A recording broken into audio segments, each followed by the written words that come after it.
गुरुर्ब्रह्मा गुरुर्विष्णुः गुरुर्देवो महेश्वरः गुरुः साक्षात् परं ब्रह्म तस्मै श्री गुरवे नमः तस्मै श्री गुरवे नमः सदाशिवसमारम्भां शङ्कराचार्यमध्यमाम् अस्मदाचार्यपर्यन्तां वन्दे गुरुपरम्पराम् वन्दे गुरुपरम्पराम् वन्दे गुरुपरम्पराम्. We are in verse 5 of the Katha Upanishad of the second part, and we saw in the last verse asya visramsamanasya sharirasthasya dehinah dehad vimuchyamanasya kimatra parishishyate etadvaitata. When this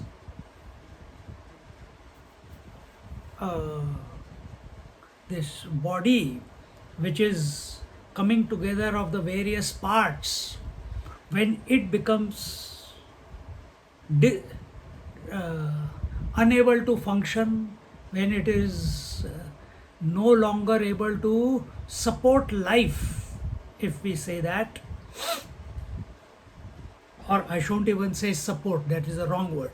It's no longer able to express, allow the expression of life through it. When it becomes destroyed, so to speak, then what remains? Once the life is not there, then what remains in this body? The answer is Dehad vimuchyamanasya kimatra parishishyate. What else is left behind? Whatever is left behind after the body is gone, etad vaitata, that you are, that is that. Here it means etad vaitata means that is that. This is that. And this we saw in our last class. And the example that was taken in the last class was that when we left the last part of it, just like when a king shifts his kingdom from one place to another place, then all the people, all the artisans, all the courtiers, they also plan to leave along with the king to wherever he is going. Similarly, here the question that is being asked is that what once the body is no longer there, then what happens to the indriyas, what happens to the mind, what happens to the intellect, what happens to the life itself? And we did till this first page. I think second page we didn't do. Syamantam pranapanadi apagamat evedam vidvanstam bhavati natu tad vyatiriktatma apagamat pranadi bhireva hi martyo jivatiti naitad asti na etad asti. Acha, this is the joining commentary between the verse number 4 and 5. It's not a continuation from the previous verse. Commentary. So if someone says the body is destroyed because the body, because of the breath, the prana and apan, the breath that nourishes our body, and apan, that breath which helps evacuate everything from the body, that because prana and apan are no longer functioning, then they have not come to know that because of which these two are also working.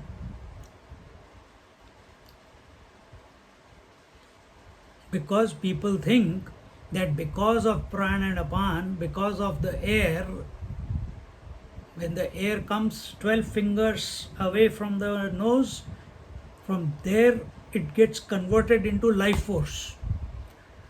Then it is called as prana. That prana, when it enters into our nostrils and enters the system, then it becomes divided into 5: prana, apan, gyaan, udan, saman. In that, the nourishing air, once it goes in, that which nourishes us is the prana, and that which, and if there is no evacuation, if there is no air going out,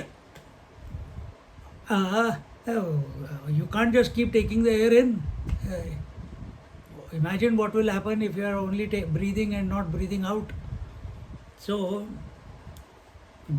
both those who think that only because of air we are alive, and those who think body was alive only because of the prana and apan, they have not come to know. It is not that way. Then what is it? The 5th verse says, na pranena na apanena martyo jivati kaschana. Na pranena apanena martyo jivati kaschana. Itarena tu jivanti yasmin eta upashritau. Itarena tu jivanti yasmin eta upashritau.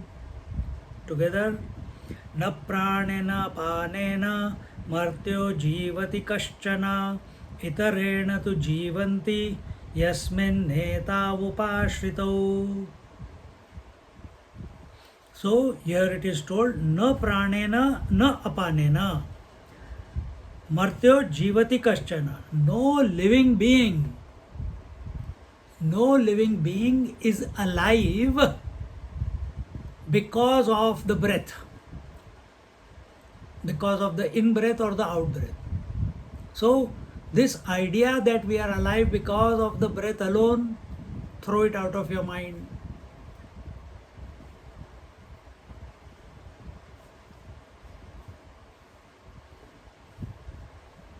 Then because of whom is he alive? He is alive because of that on whom the pran and apan are dependent upon. When a child is born, is the child born from the womb breathing? No. The doctor taps his back, and the first thing that happens is apan. All the blocked nostrils and mouth, everything comes out. And then the reaction is the breathing in. And now the breathing has started. Till when? Till the next verse. Till he dies. Huh? We haven't killed him yet. He hasn't, the body hasn't gone yet. We are still working out what happens. Who dies? Does the body die? Does the breath die? Does the soul die? That will come in the next verse. So he says that that he is alive because of something else. Here, whom are we talking about? Martyo, the one who is living, the Manushya. Manushya is an individual. Individual is the Jiva. The Jiva is living not because of body, not because of pranapan, that is the breath, breathing in or breathing out, and he is alive because of some other principle on whom the body and the breath are dependent upon. He has not told what it is at this moment. Slowly he is unfolding it. First he wants to impress upon the student Nachiketa's mind, even though they are talked about Brahman and this and that and everything, but he is trying to impress upon his mind and bring his attention away from the body, away from the breath, at the same time checking if this young fellow is still think he had some great ideas beforehand. This is not part of the text. I am putting extra words here. That this fellow was so single pointedly thinking, asking what is that which is beyond dharma, adharma, etc., etc. And so the teacher is always checking the student. Was it a question he asked from somewhere? Now that basically rest of the text is only answering the question of Nachiketa. But he has to check Nachiketa is available or not, or has he checked out? So here he is telling him that this is another way of whetting the appetite. Not giving the answer, yet in small doses he is taking him to the actual answer. The Shankar Bhashya says, न प्राणेन न अपानेन चक्षुः आदिना वा मर्त्यो मनुष्यः देहवान् कश्चन जीवति न कोऽपि जीवति न ह्येषां परार्थानां संहृत्य करित्वात् जीवन हेतुत्वम् उपपद्यते. Any living person, meaning any mortal person, here we'll talk that way. When they say na pranena na apanena chakshuhu adina va martyo manushya, martyo means mortal being. Manushya is being, human being, a mortal human being. We are not talking about gods, we are talking about those on this planet, those on this earth. If there are other earths, that's different matter. So any mortal person, in other words human being, in other words who is having a body, who is a man, who is a human being, who is having a body, such a person, he does not live because of the pranas, and also he does not live because of the apan. Apan is the outgoing breath, pran is the incoming breath. So he does not live because of, and also not because of chakshuhu adina, not also because of the five senses, the indriyas. So what have we covered now? These five senses, because we live at seeing is what I see, I believe, what I hear, I believe, what I taste, I believe, what I feel, I believe, what I smell, I believe. We don't. The human being, he is not dependent on the five senses.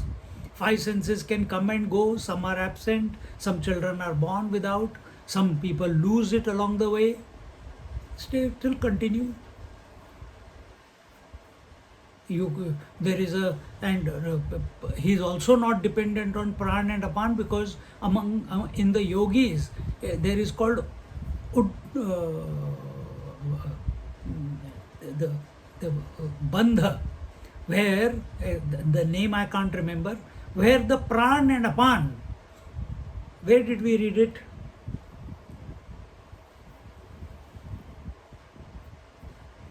I can't remember. We just mentioned it somewhere in one of the classes, where the yogi brings himself into the center, and he pushes the pran up and pushes the apan down. It happens as a result of the bandha, the lock, gyaan bandha or something. I can't remember the name. So when that bandha is practiced, then the pran remains up and the apan remains down. The gap in between that you are. And such people can live many hundreds, thousands of years. One example is Jnaneshwar Maharaj. Huh? He is alive, 40 feet deep, 770 years now, 75. After 300 years of his taking samadhi, he was discovered by one of his students, Eknath Maharaj.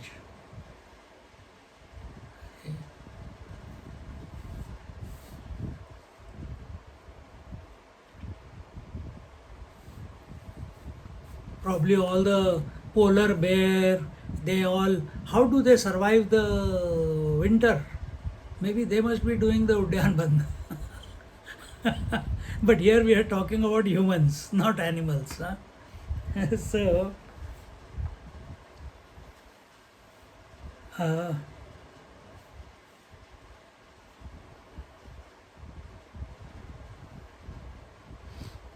so it is seen, it is our observation that all the five senses, the breaths, the organs of action, they all come together. And they don't come together for themselves. All the parts of the car have come together. They have not come together for themselves. Then for whom have they come? All the parts put together, steering wheel, accelerator, engine, everything is there. But the car cannot move forward. There is no life in the car. Then for whom is the car? For the driver. Similarly, it is seen here that these various faculties, these various the senses, the breath, the mind, intellect, etc., they have come together not for themselves. It is clearly observed. It is your experience also. They come for someone else. And they cannot be the cause of life. If a person does not have intellect, person is still living. Person doesn't have a mind, he is still living. Person doesn't have any senses, he is still living. Person is not breathing in or breathing out, he is still living.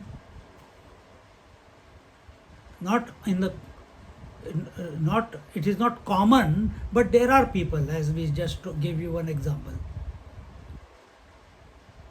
Swarthena asanhatena parena केनचित् प्रयुक्तं संहतानाम् अवस्थानां न दृष्टं गृहादीनां लोके तथा प्राणादीनामपि संहृतत्वाद् भवितुमर्हति. He says,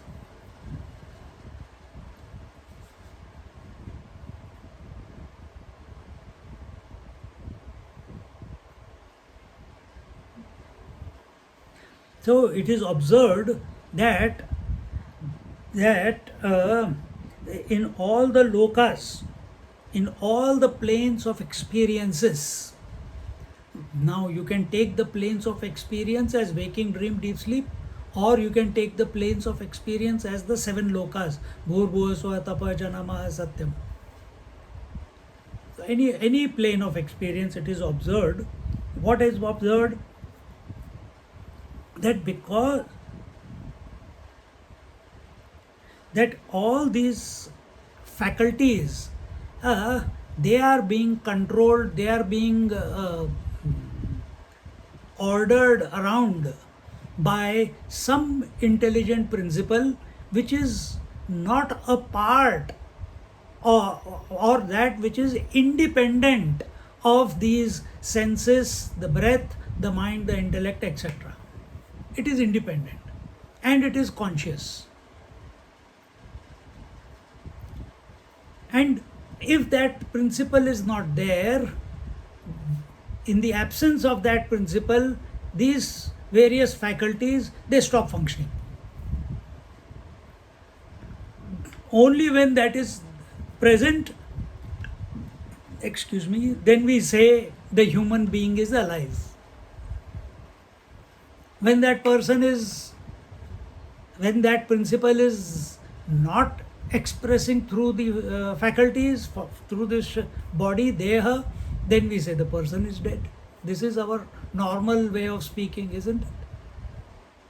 Swamiji, Oh, can we say then the vital airs are not necessary for life?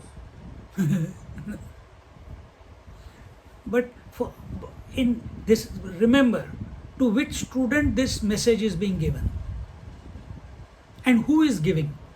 Death is giving the message to whom? Who wants to know nothing but the truth, that which is beyond.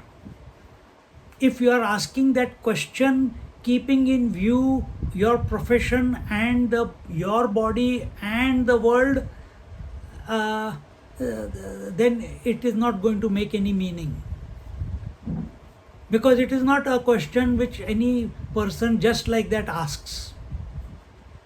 Who is asking the question? The one who is having mumukshutvam. You understand? Swamiji. So this is the death himself is speaking. How can we doubt it? No. Or we have to die and check it out. And you can. Yes. You can. Because death is only a principle. You can catch it after every breath, between two breaths, between two thoughts, between two states. You can catch it all the time. Because the only constant at the material, at the worldly, relative level is death. Yes. See? At the relative, the only constant is death. Continuously everything is dying. Thoughts are dying, breath is dying, emotions are dying, experiences are dying, associations are dying, communication. Every word that I am chanting is dying as it comes out. So don't take death as an event, but take it as a principle. Here, even though the teacher, death, Yamraj, he is talking about that moment, because he has to bring his attention away from the body and the senses and the breath. That is the normal conviction of people, that body is living, body is alive because of breath. But he is saying no.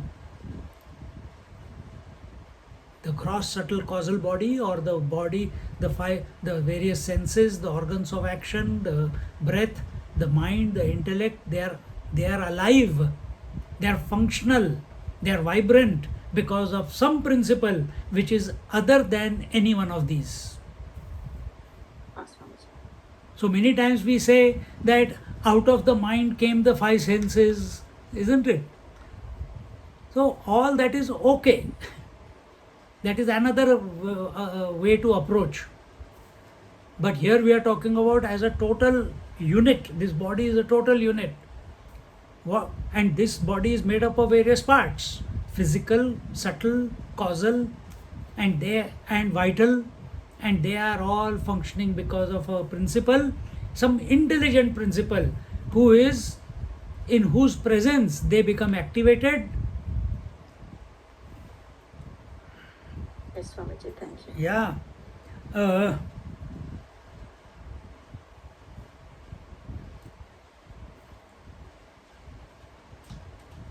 So we can conclude in this verse that na pranadinamapi sanhatatvat bhavitum arhati, that it is observed that the breath and all is also for someone. In someone's presence, that breath has begun and the breath will end. I gave you the example of when the child is born. The child is not born breathing. So in whose presence did the breathing begin? Right now breathing is going on. In whose presence this breath is going in and out?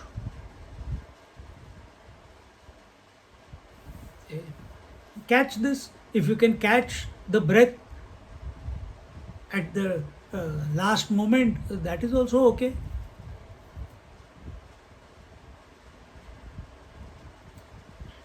So here it is told that all these things that have come together, body, breath, mind, intellect, the various senses, the organs of action, everything, Sanghat is coming together, all of them. They have not come together independently. It's not that the brain said, hey, the five senses say, let's go and function through this body. No, no, no, no, no. The breath did not say, oh, I feel I want to come into this body and activate it. It didn't work that way. They all came together in whatever degrees in the presence of some intelligent principle. 131 and 132. अतः इतरेण एव संहत प्राणादि विलक्षणेन तु सर्वे संहताः संताः जीवन्ति प्राणान् धारयन्ति. Therefore, basically it's saying the same thing. Therefore, all these have come together and formed one unit because of someone else, and they are alive because of someone else. They are not alive. The pranas are also alive. They are moving in, out, and the various Vyaan, Udan, Saman, and there are many multiple other pranas. They are all moving in this body. They are not alive on their own accord. They are alive because of someone. And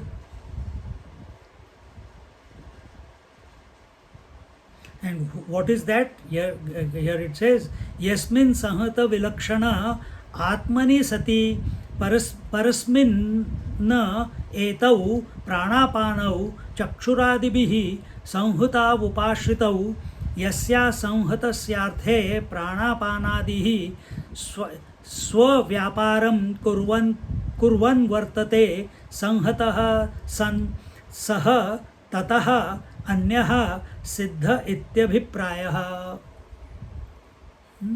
So what is told here is that what is that because of which they are able to function? That is that principle which is other than all these put together, and it is Sat Swarup. It says Yasmin Samhuta Vilakshana Atmani Sati. So it is the Paramatma, and all these pran, apan, and eyes, ears, skin, smell, tongue, the five senses, they are all together. They are dependent upon that life principle.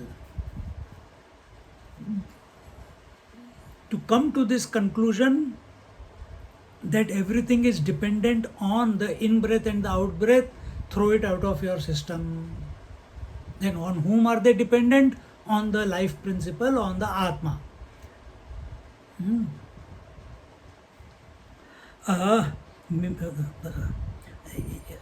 And here in the Yasya Sanhatasyarthe Pranapanadihi Swavyaparam Kurvan Vartate.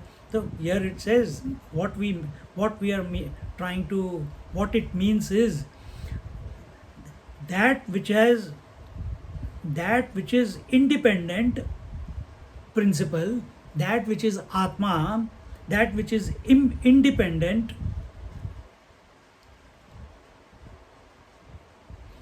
they are that which is independent principle. On that independent principle, all the prana and apan and everything else are dependent, and being dependent, they carry out their individual functions.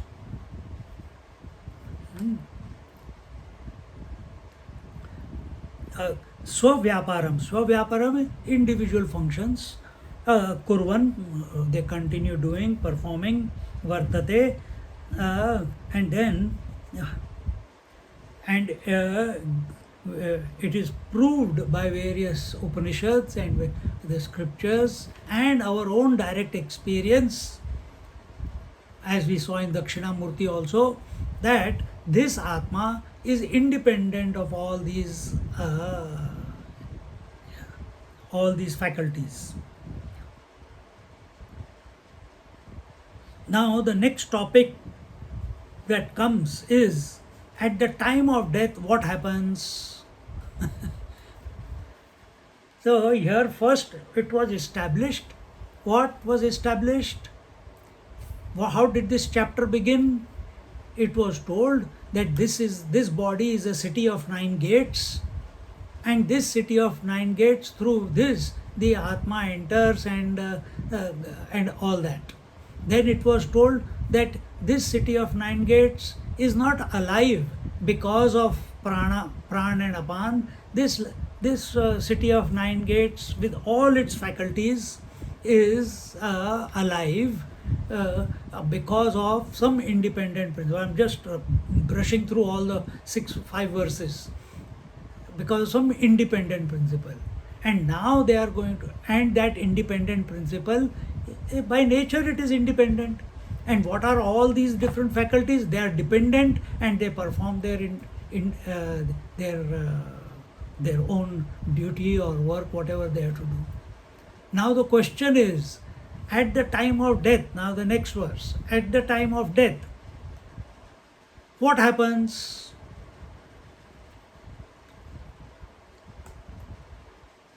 What happens? See, now you have to understand one thing. When the word Atma is used in our scriptures, this is where the teaching comes. The teacher comes into life, into the correct perspective. If you study scriptures by yourself, the word Atma is used in many places in different context. They take some places within one text. They will take the sharir, the body, as Atma, as that independent principle. The word Atma. Okay, they'll take it as Atman. Somewhere they will take breath as Atman. Somewhere they'll take mind as Atman. Somewhere they'll take intellect as Atman. Somewhere they'll take a Jiva, the conditioned consciousness, as Atman. Some places they will take the witnessing consciousness as Atman. And sometimes you must have also heard for example, in Dakshinamurti Stotram, that Atman is an independent principle, isn't it? And that same Atman is nothing but that Paramatman. They are one and the same. That's why Tattvamasi, you are that, statement is made again and again. So now, when we are studying by ourselves without the teacher, how you are going to determine which Atman the scripture is talking about? Even in the commentary, in the Shankar Bhashya, how will you come to know which Atman is he talking about? You see, this is where the study under a teacher, I feel so fortunate that I did not study any scripture before going to ashram. I did not even know what was prasthantrayi. So straight, complete sponge, whatever the teacher was saying. No preformed ideas about Gita, about Upanishads, about all the other compositions of Shankaracharya. Any time you come across a new text, always listen to someone through YouTube or through a live teacher, preferably, and then you can do your study. Once your mind is formatted in a correct manner, and there's only one person who can format your mind in a correct manner: Vedanta. not anything else. Because in every other path there is a shortcoming. Vedanta is all inclusive. It puts everything in the right perspective.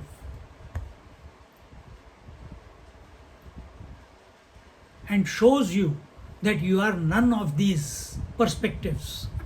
You are beyond. Just like this body is for someone, these senses are for someone, they are dependent on someone. The breath in and out breath is also dependent on someone. Similarly, these perspectives, standpoints are also for someone. Be that.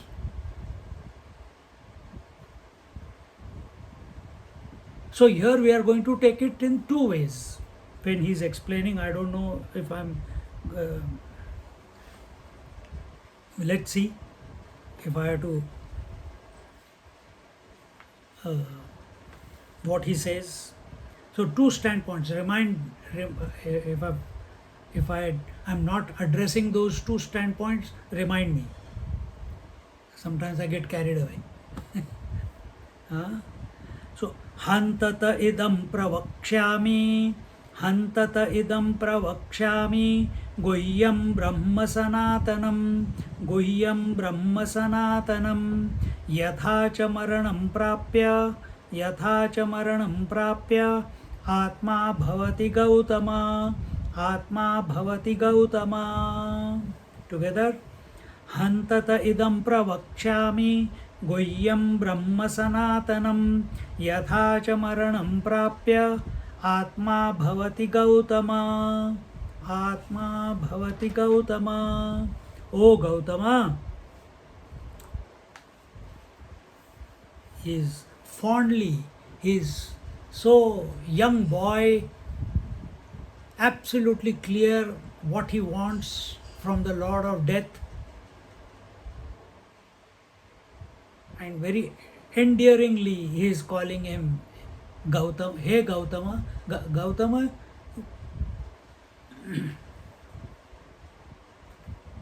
Now, even though I had told you before what that intelligent principle is, I had told you what Atma is, I had told you what Paramatma is, different words for the same. Atma is at micro level, Paramatma is macro, or another word for Paramatma is Brahman. Even though I had told you all this before, I am going to again tell you that secret. Which secret? That which is, I am again going to expound upon that most secretive and that eternal reality, that eternal Brahman, and I will explain it to you all over again in this context. What is the context? Death.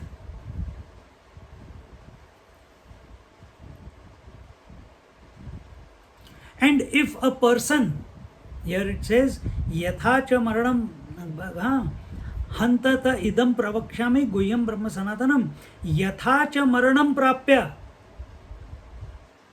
atma bhavati. If in case someone has not come to know that reality, that eternal reality, that the ultimate secret, that which we have expounded before, we have given exercises also. He had told how to chant Om and in which manner to chant Om and where it leads. All that we had told, and the explanations before. But here is saying that if in case a person has not come to know that reality, then what happens to that person at the time of death also needs to be known. The Lord of Death is giving, he is not holding anything back, he is showing him everything. Because ultimately this body has to go. That Nachiketa, how has he reached the Lord of Death? This we should question. If he can reach, can we reach? Can we be at the gateways of the death before our time has come? If that is possible with Nachiketa, it is possible for you and me too. But then you will need that type of conviction that Nachiketa has in the words of his father. Go, I give you unto death. He didn't whinge, he didn't cry, he didn't have self-pity.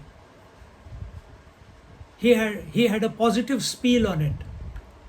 If my daddy has told me, and daddy is his teacher, if my teacher has told me, then he must be knowing a way. He must be knowing that he must have taught me.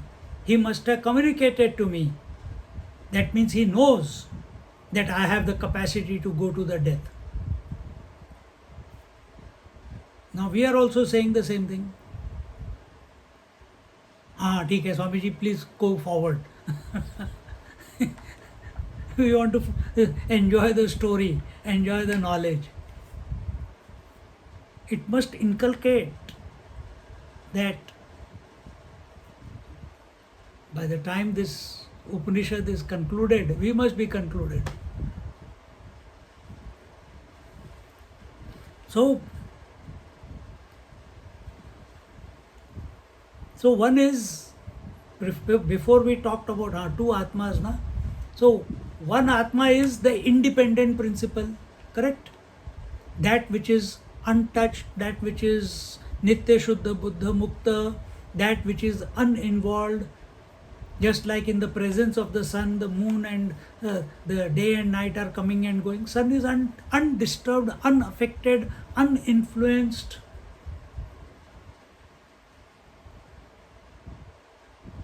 By the day and night, by the clouds, by the rain, whatever. So one is our Atma, the independent principle. You can call it the witnessing consciousness or you can call it the Atma. It is unaffected. It is ever independent. The person has realized it while living. Okay, let the body go on. If it drops, who cares? Then the second comes the conditioned consciousness, the conditioned Atma. That Atma which is thinking that it is this body. First one was independent, it's not concerned by the body, breath, mind, etc., etc. But you and me, even though we are that independent Atma, independent self, yet right now, who is listening? Is it the independent self which is listening, or is it the conditioned self which is listening?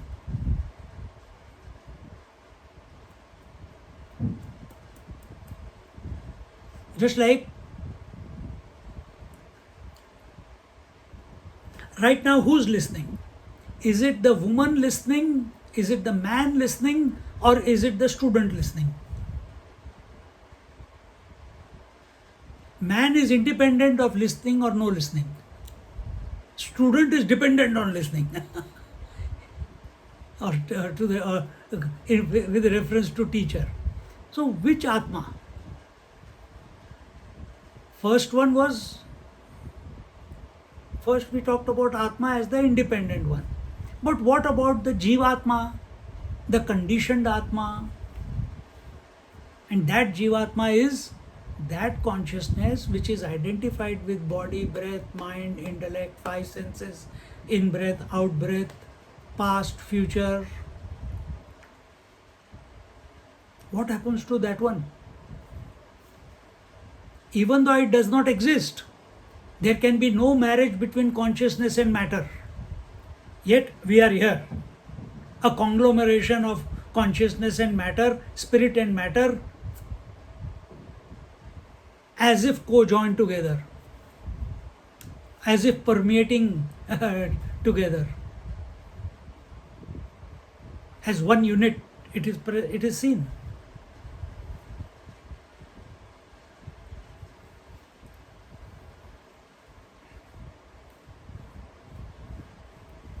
So what happens to that conditioned consciousness?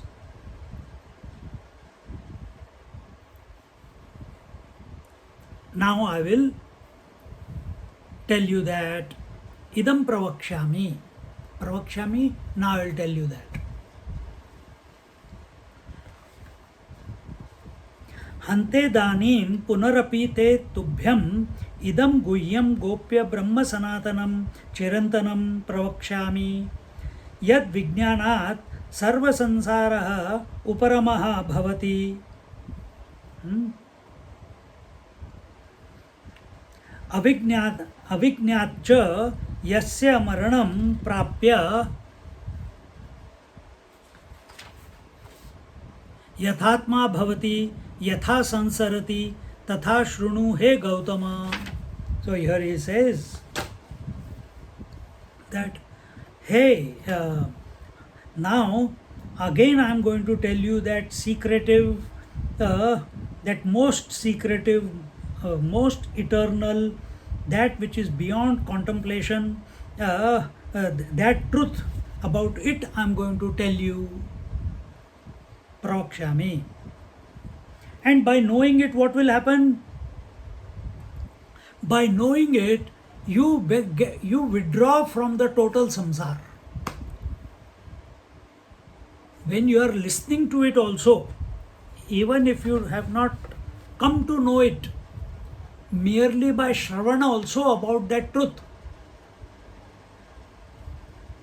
Some of you did share that emotion or that feeling yesterday during over the retreat, that it is better not be at home because there will be TV going on or there will be other things.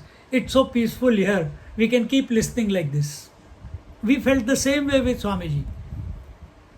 After 2 years, normally one will say, when you are in uni or when you are in masters, when will the course conclude? When we were in the ashram, we didn't want it to conclude. And without fail, every one of us said, can we come to the next course? Because we want to sit and listen. Shravanam. So merely listening to the topic of the self, one becomes dispassionate towards the world. One is pravritti and one is nivritti. Pravritti means when one is eager to be involved in the world. And nivritti is when one is not only eager, he finds himself that there is no meaning in this world. Why pursue it? But this is an inert withdrawal.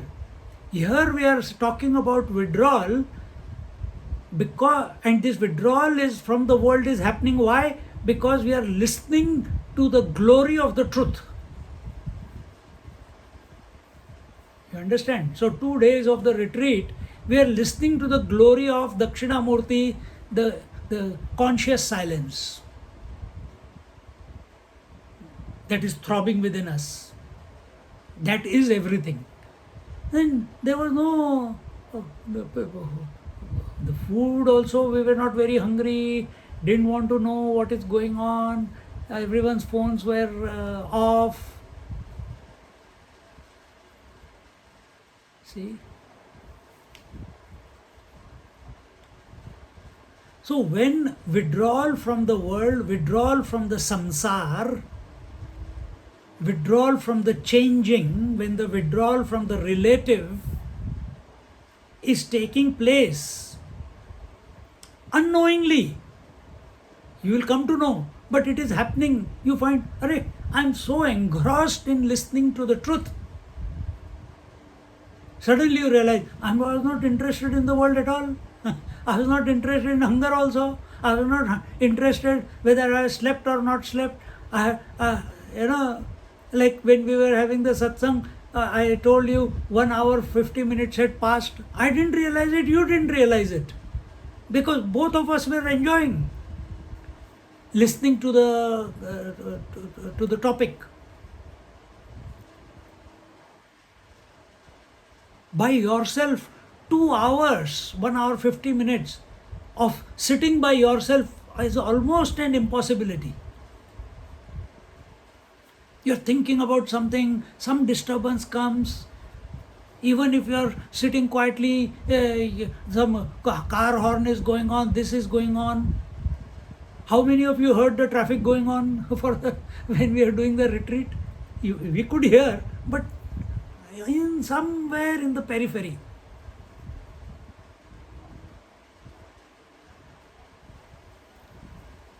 So here he's saying that by knowing which one gets withdrawn from the samsara in toto. And also, whereas not having the knowledge of the self,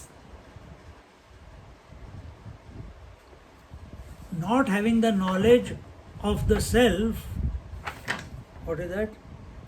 What happens to that self? What happens to that self?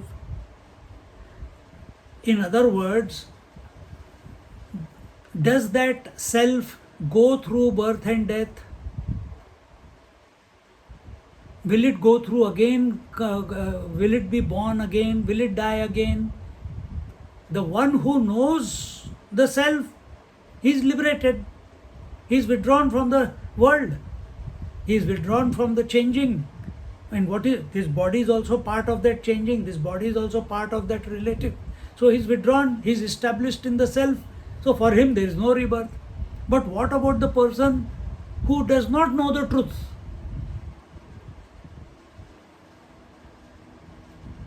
Now I will tell you about that person. Listen. How gently I am expanding it. But he also is so gently unfolding, opening the box. Then he says, Yoni manye prapadyante, sharirattvaya dehinaha, sthanumanyenu sanyanti, yatha karma yatha shrutam. Together, Yoni manye prapadyante, sharirattvaya dehinaha, sthanumanye nusanyanti, yatha karma yatha shrutam.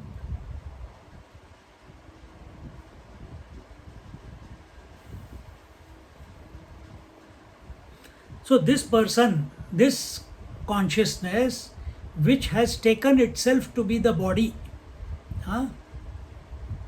we will give it the name Jivatma, Jiva. What is his name? Brendan asked me in the SMS.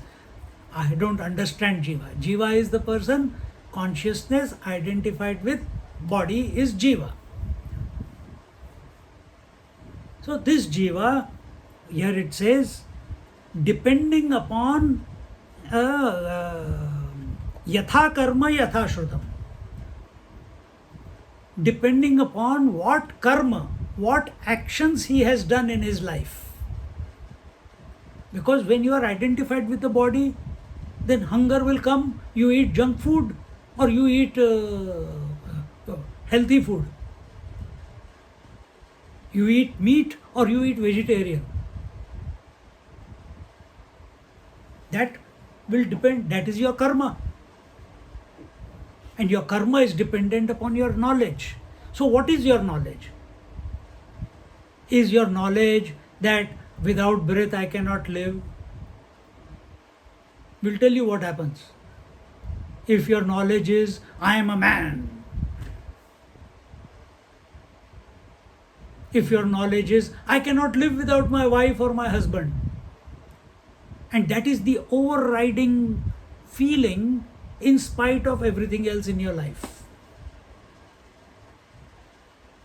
You are listening to scriptures, fantastic, you are balancing your life. I would say, still till now, you are balancing.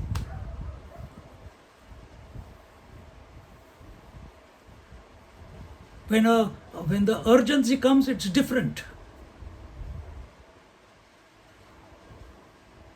So you know you are caught up in the samsara, you are caught up in the worldly life. So to counteract it, to balance it out, to neutralize it, we come regularly to satsang. Somewhere deep inside us, that is there in every one of us, we want to be free. But we keep that on the back burner. We feel the freedom is, oh, we are soulmates, then the freedom will come. Forget it. Some people say, is it not my duty that life has put me here? Then forget it. Because what is your knowledge? Your knowledge is towards something in this world, and that is prompting all the actions out of you. What will be the result? You determine. So here the teacher is Yamraj, the Lord of Death, is saying that consciousness which is identified with the body, that Jivatma, depending upon his karma and gyaan. What are his convictions? Is your conviction that you are the Atma? Or is your conviction that I have to but we still have to live our life. All this knowledge is okay. So that is your knowledge then. That is your conviction. Refine it further. Refine it further. Don't worry. Everything is taken care of.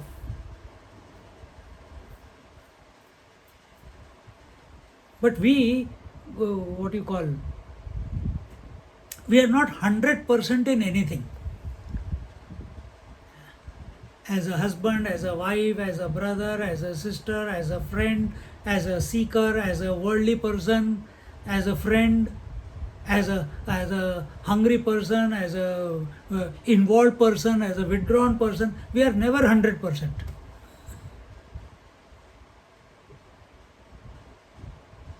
Take anything and do 100%, you will come through on the other side. We are balancing everything out. What you need to balance is your mind. Be equanimous, not balance everything out there in the world. That I am doing a little bit of family also, and I am doing little bit of my grandmother or my mother work also, and father work also, and I am a bit of social also, and I come and do the satsang also, and I do a bit of japa also, and I do 5 minutes of dhyan also. This is called balancing. It has not taken over yet. You are not on fire.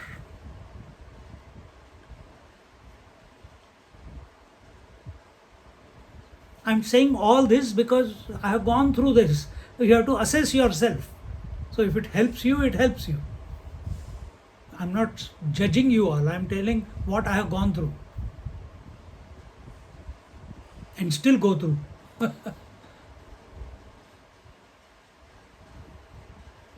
It has to take us by like a fire.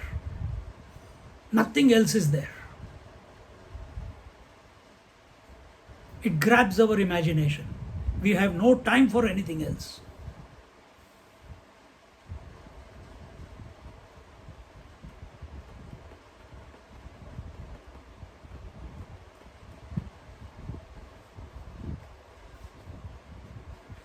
So here it says, depending upon the karma and depending upon the gyaan.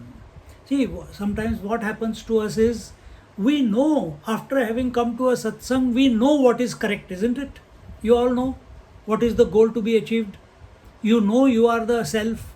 You know you are the independent self. You know you are the unclutched self. You know you can never be identified with the body. You know. So knowledge is there. But how are you acting in life? Totally contrary to it. So that is your karma. So now gyaan and karma are not in integration with each other. Where they are not in integration, we are still Jivatma. It will continue. Such people who have not integrated yet, what will happen to them after death?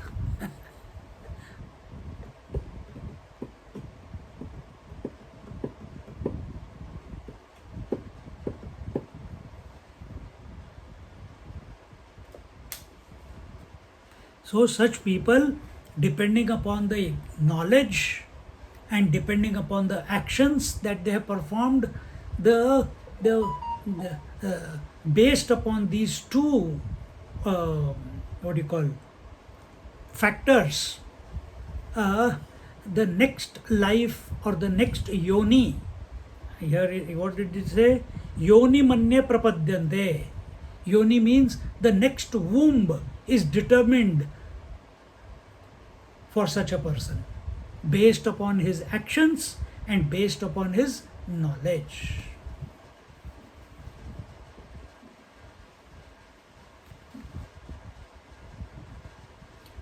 And what is that? They can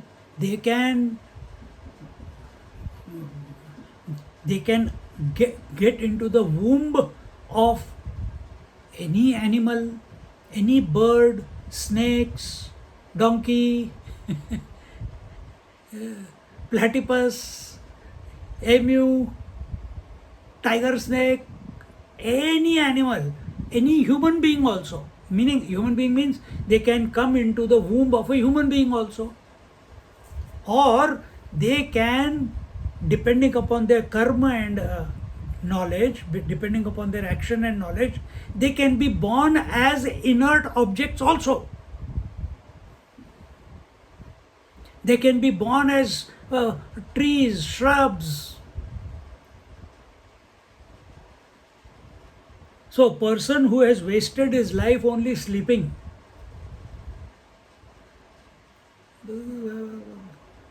no inspiration in life, no movement, lying in the bed.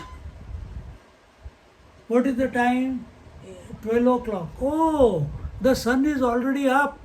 I think I should give the sun my darshan. I should reveal myself to the sun.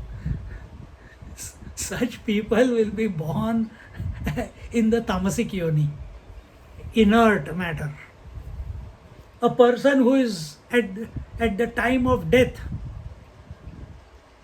he has done lot of things, but at the time towards the end of his life, because children were not there, nothing was there, so he got a cat or a dog, and he became very attached to the cat or a dog. And at the time of death, he is thinking of the cat and the dog, even though he has been doing decades of japa, decades of scriptural study, but at the time of death, the overpowering knowledge was, who will take care of my doggy if I die? Because of that temporary attachment, even though you know what is correct, yet you allowed yourself to be attached to something. Next life, wow, in Swamiji's house. Because all the scriptures have been studied before.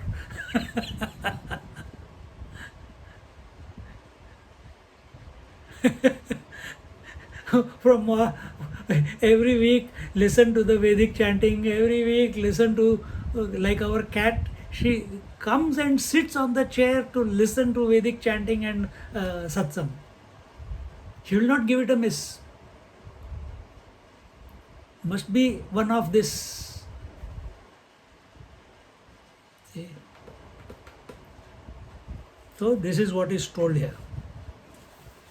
Continuing with the Bhashya commentary.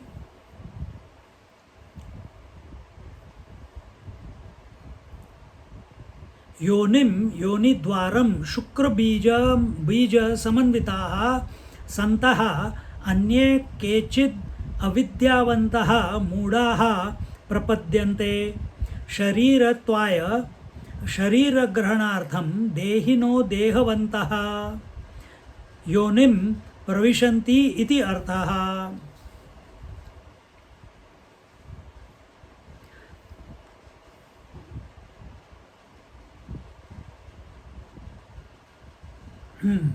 So, some others, who are these others? Those who are ignorant. Who are these ignorant? Those who are identified with the body. Who are these identified with the body? What do? That they want human body. They are so lost in the humanness that they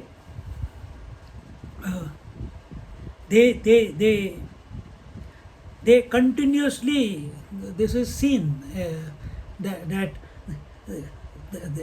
they are obsessed with their vitalities, they are obsessed with their virya.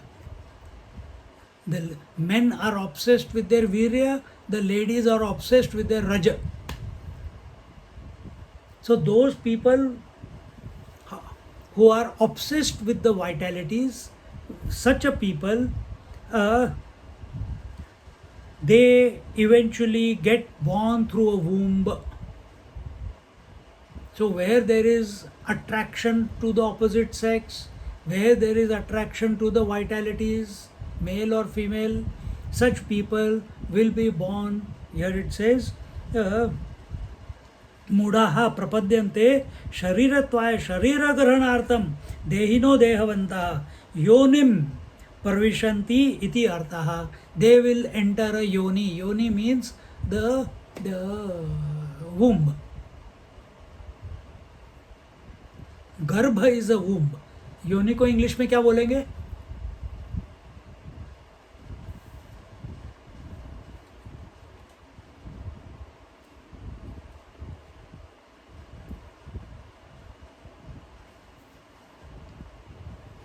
वूम भी बोलेंगे, it's easier that way.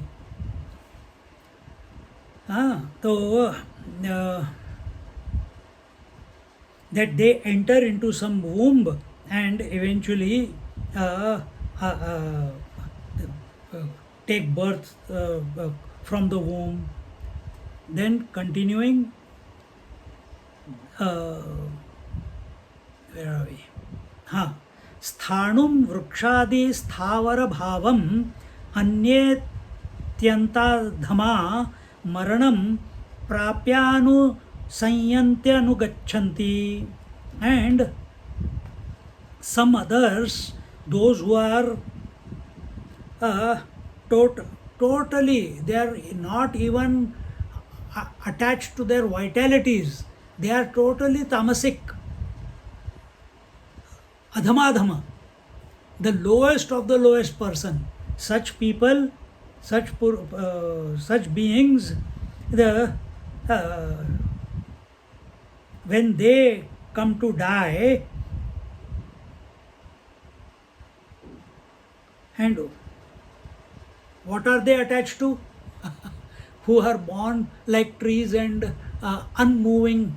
Sthavaram means that which is unmoving. So who are these people who are born or come into the womb of the unmoving? They are for example, those who are attached to the unmoving things. What is that? Food. Food is unmoving. It is inert. So, oh, I like this dal, I like that sabji, I like this, I like that.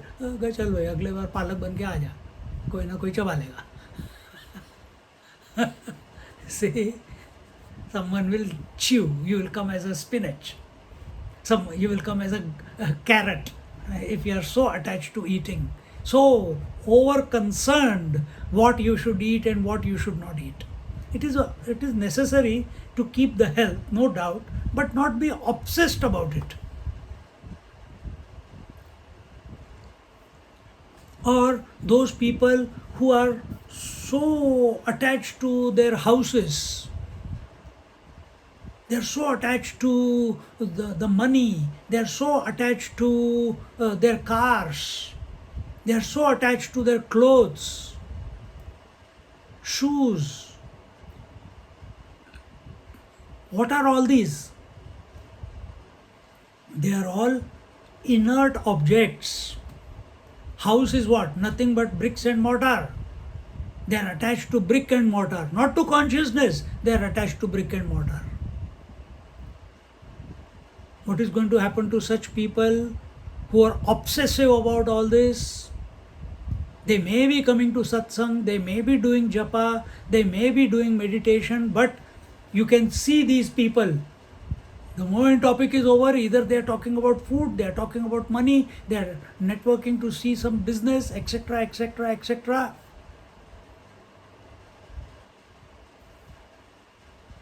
Such people are born as inert matter,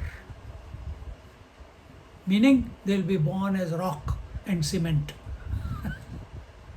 Is that birth?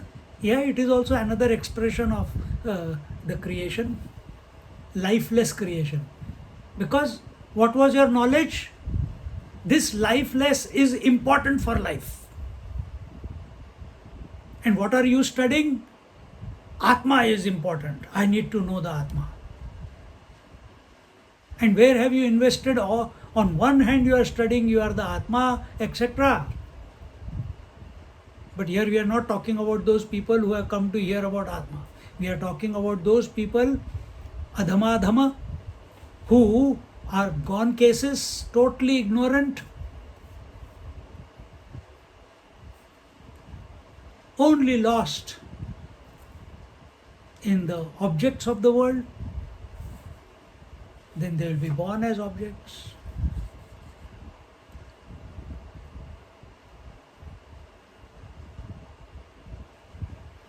Because this is all in the end, it's a bhav, sthavara bhav. Sthavara bhav means if you keep thinking that without the house I don't have any existence, this is my house, that's it. I can sleep only in my bed, I can only sleep in my duna, I can only sleep with my pillow, gone. Next life pillow.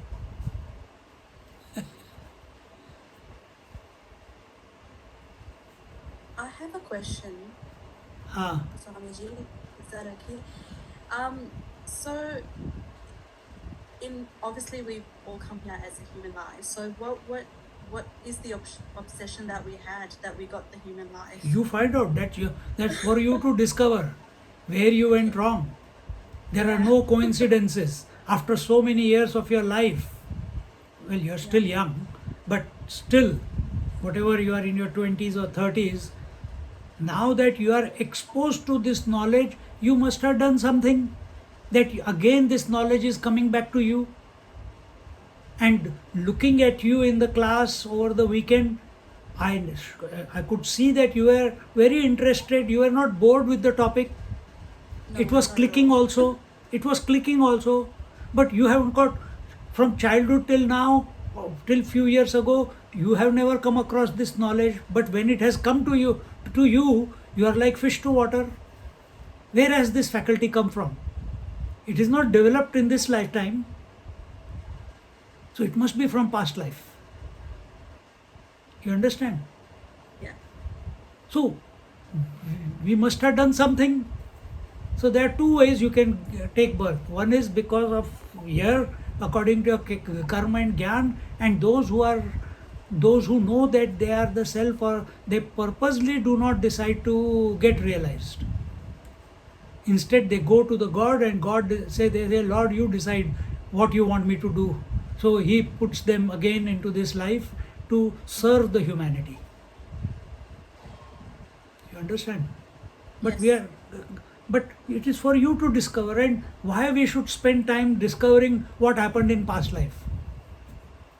What am I going to change by that? Yeah. I'm only going to get more questions for which I'll have to search more into. Then you will say, oh, why did that happen? Then you will have to go 2 lives behind. Then there is no end to it. That's right. The answer is here and now. The answer is to be totally intoxicated, single pointed with the conscious self that I am, which is independent of the body, which is independent of the senses, which is independent of the breath and breath, which is independent of the mind and intellect, which is independent of the jivahood also. 100%. Yes. Yeah. So see, so you be grateful that you are that it within few years of or few months, or I don't know how long you have been exposed to this knowledge, but it has come to you. You did not run to it. Yes. So be grateful. So somewhere, okay, now that I'm here, the knowledge has come to me, then what do I do with it now? The knowledge has come. Are we going to implement it in our life?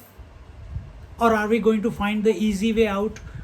Let's have merry, enjoy food, go to live a balanced life,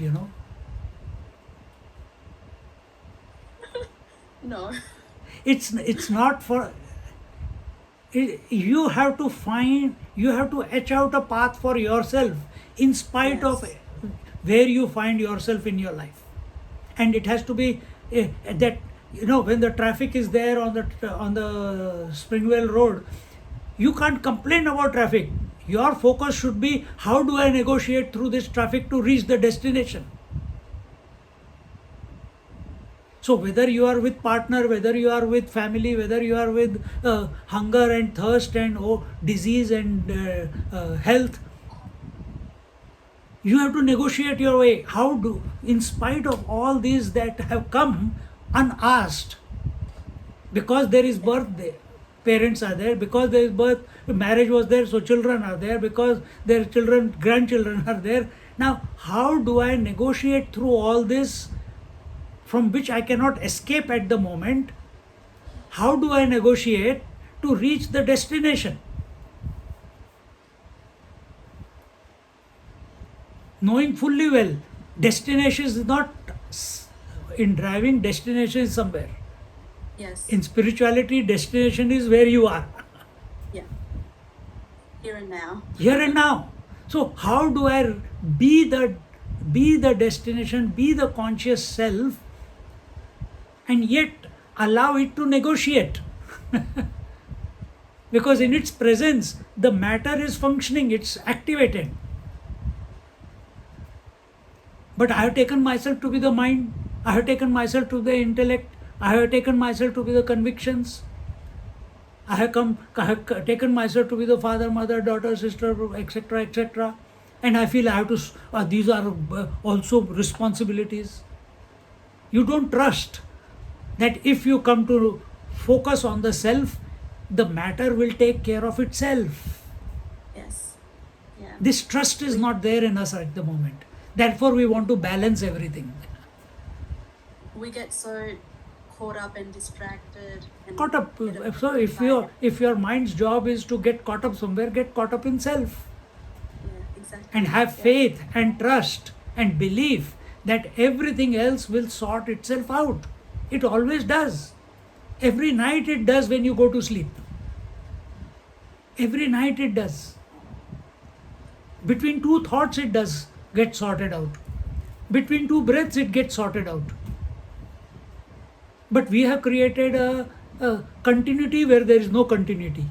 That continuity is of the self. We have superimposed it on the objects, on the body. Yeah. And therefore we live in this belief that we have to live a balanced life. Anyway, clear? Yes, very clear. Ah. Thank you. Yes. Yeah. Yeah, so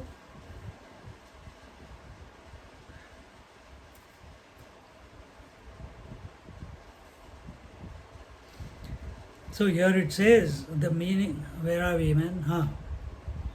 We are doing the 7th verse, isn't it? Yeah, 7th verse. So, depending upon your karma, depending upon your knowledge, according to that, and based upon that, whatever he has, if his knowledge is there and he has done the karma contrary to the knowledge, or according to the knowledge, how much of that knowledge that person has been able to implement it in his life? Has it got completely integrated, that knowledge and karma are one and the same? Or there is a gap?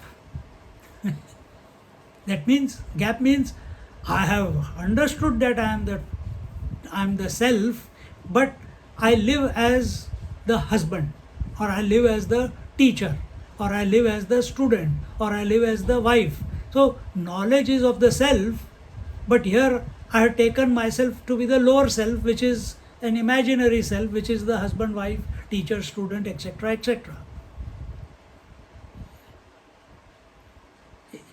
See, if you take it from Dakshinamurti point of view, what did he say? Everything is the self.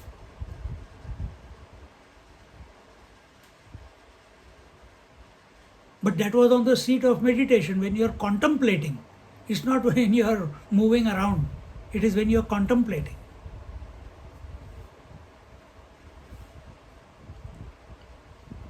So, depending upon whatever your knowledge is, depending upon what your karma is, we become enslaved by that knowledge and that karma, because karma leaves samskar, they leave memories.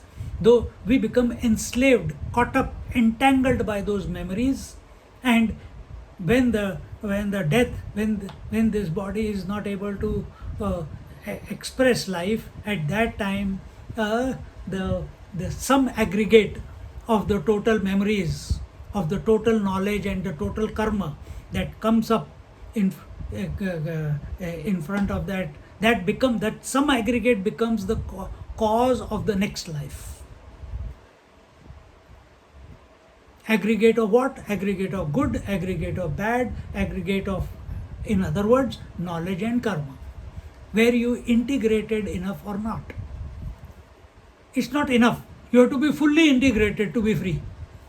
And full integration means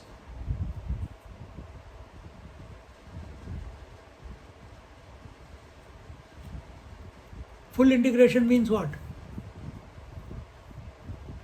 We say at the relative level, thought, word and deed have to be integrated.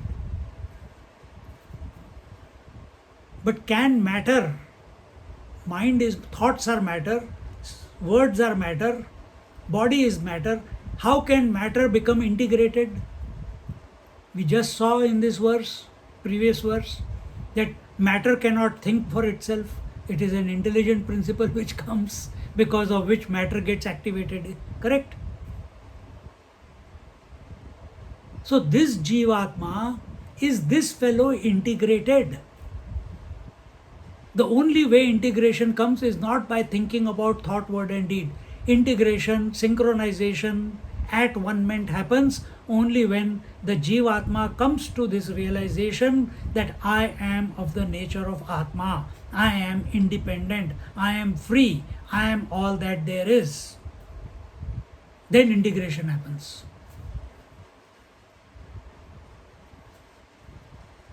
If you think of the inert and try to integrate, it will not happen. It will take long time.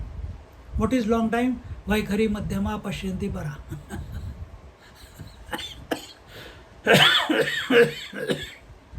It's valid means, but don't change it. Stick to one, hold on, dive into it. But direct is Dakshinamurti. Direct is come to the Atma, be the Atma. Then there's no place there for the inert.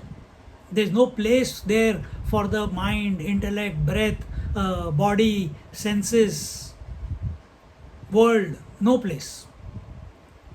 Find yourself in such a disposition where you dive into your own source, who you are. Be that, because you are always that. But in this verse, we are talking about those people who are not that, who have some attachments, some predispositions. They are incapable or unable to act according to their knowledge. For example, we all know that a pot of hot water on your gas stove after some time is going to become very hot. You have this knowledge, and yet sometimes you go and touch it. Isn't it? You have the knowledge, but you touch it. Consequence is there. You will burnt. You will get burnt.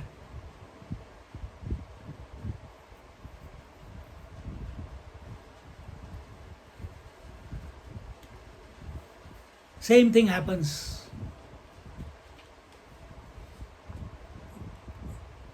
You have the knowledge that if you entangle with the world, you will get burnt. You will get caught up. You will get sucked into the world. Yet, every satsang we come, we remind ourselves and then get sucked back royally again into the world. Don't physically leave it. We don't have to physically leave it. Find some space. Convince yourself. Assess yourself. Where are you going wrong in your assessment? Why you are going head over heels back into the world?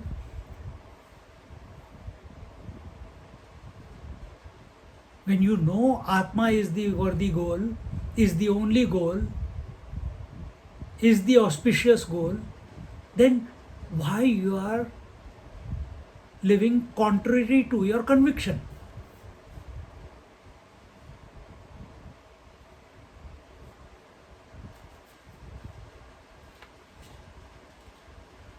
And according to that, whatever your some aggregate of your knowledge and karma, I would say that as samskara, whatever is the sum aggregate of that samskara, that will determine what body you are going to get, what womb you are going to be born through, etc., etc.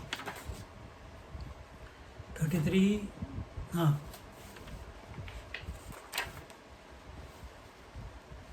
So, all the births are happening according to our convictions, according to our intellect.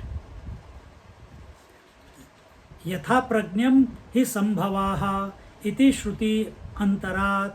Another scripture is telling that, meaning when they say scripture, one of the Upanishads or from the Brahma Sutra or somewhere. So it says that everyone according to their intellect alone are choosing their own birth, their own womb, if they have not realized. Who are these people? Who are adham, who are not thinking about the truth also. So where is our what is our conviction about ourselves? What are we obsessed in life?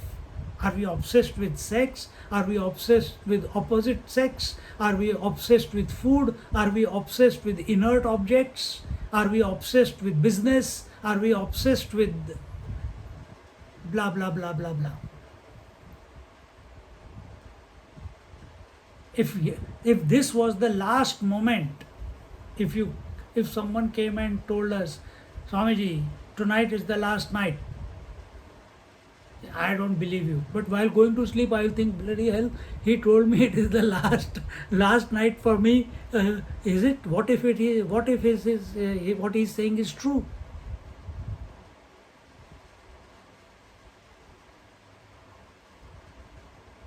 Then what is going to come in front of your eyes? Your whole life, you will scan it. Zoop.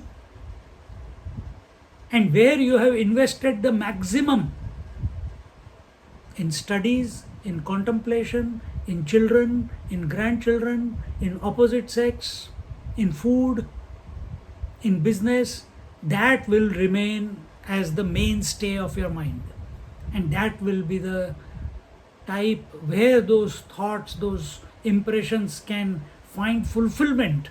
That is where the Jivatma, the soul, it will find its fulfillment. Because what is soul and what is Atma?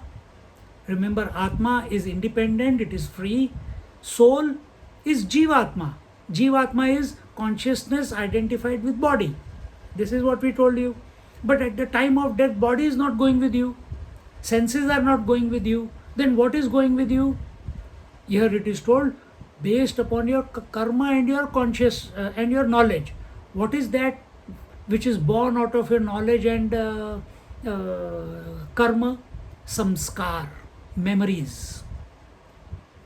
Those memories go attached, just like when you remember the previous two verses before, when the king chooses to change his kingdom, all the people follow the king to the new kingdom.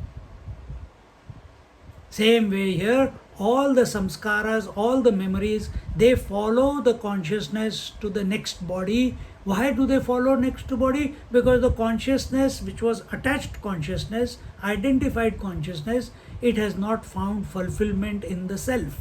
It has not recognized that it is the infinite self. It has still got some hook, some identifications in the form of memories. And they become the impetus for the next birth, for the next womb.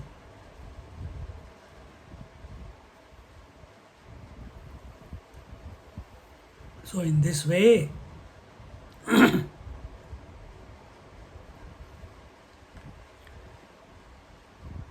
so now, yat pratignatam guhyam brahma vaksham iti tad aha. The Lord of Death is telling Nachiketa that whatever I had promised you to talk about Brahman, he has given you everything, but he has not told what Brahman is as such. Techniques he has told, lower Brahman he has told, death he is telling, and he says that whatever I had promised you, I am going to tell you. Now he begins the 8th verse, which we'll look at in our next class. So we have to begin with the 8th verse next time. Om Purnamada Purnamidam Purnat Purnamudachyate Purnasya Purnamadaya Purnamevavashishyate. Om Shanti Shanti Shanti. Harihi Om. Shri Gurubhyo Namaha. Harihi Om. Just sit quietly for a moment.